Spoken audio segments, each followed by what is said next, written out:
আসসালামু আলাইকুম। আমার প্রিয় ভক্তগণ, আমার শুভাকাঙ্ক্ষী, আমি গুলজার খান চলে এলাম আজকে সালমান শাহকে নিয়ে কিছু বক্তব্য দেওয়ার জন্য। আমার চলচ্চিত্র জগতে 56 বছর ক্যারিয়ার শেষ করলাম। কোনো শিল্পী বাদ নেই যে আমি তার সাথে কাজ করিনি। রাজ্জাক থেকে শুরু করে শাবানা, ববিতা, সুচন্দা, জসিম, আজিম, কেউ বাদ নেই।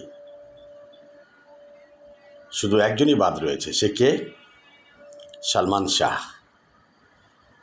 সালমান শাহের সাথে দেখা হয়েছে, কথা হয়েছে, কিন্তু কোনো ছবিতে কাজ করা হয়নি। আমি তখন ছিলাম দেশের বাইরে। দেশে যখন এলাম তখন শুনলাম আমাকে নিয়ে অনেকেই অনেক আলোচনা করতো সালমান শাহর সাথে, যে আমাদের একজন আর্টিস্ট ছিল, আমাদের একজন বন্ধু ছিল গুলজার খান, সে আজকে বাংলাদেশে নেই, বাংলাদেশের বাইরে আছেন। তো সালমান শাহ ছিল খুব ভালো মনের মানুষ এবং অল টাইম হাসি ঠাট্টা নিয়ে থাকতো। যাই হোক, আমি যখন দেশে এলাম, ও শুনলো গুলজার খান আসছে, ওর শুটিং চলছিল। শুটিং থেকে সে নিজে এসে আমার সাথে হাত মিলালো এবং বলল যে, ভাই, আমার সাথে কি কাজ করবেন না? আপনার অনেক প্রশংসা শুনলাম। তখন তাকে বলেছিলাম যে, ঠিক আছে, আমার ভাগ্যে যদি আছে তাহলে তোমার সাথে আমি কাজ করব। দিনক্ষণ ঠিক হলো, কাজের ডেট দেওয়া হলো আমাকে, কিন্তু হঠাৎ বাইরে থেকে আমার কোম্পানি আমাকে তলব করেছে, আর্জেন্ট যেতে হবে।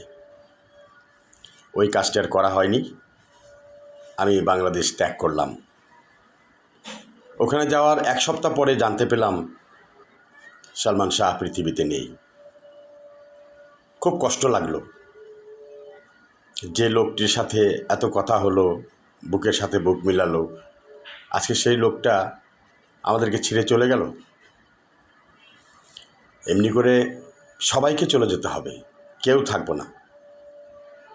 কিছু মানুষ আছে পৃথিবীতে মায়া জড়িয়ে দিয়ে চলে যায়, তেমনি সালমান শাহ। সবাই ভালো থাকবেন, সুস্থ থাকবেন, সালমান শাহের জন্য দোয়া করবেন, আল্লাহ ওনাকে জান্নাতবাসী করুক, আমিন।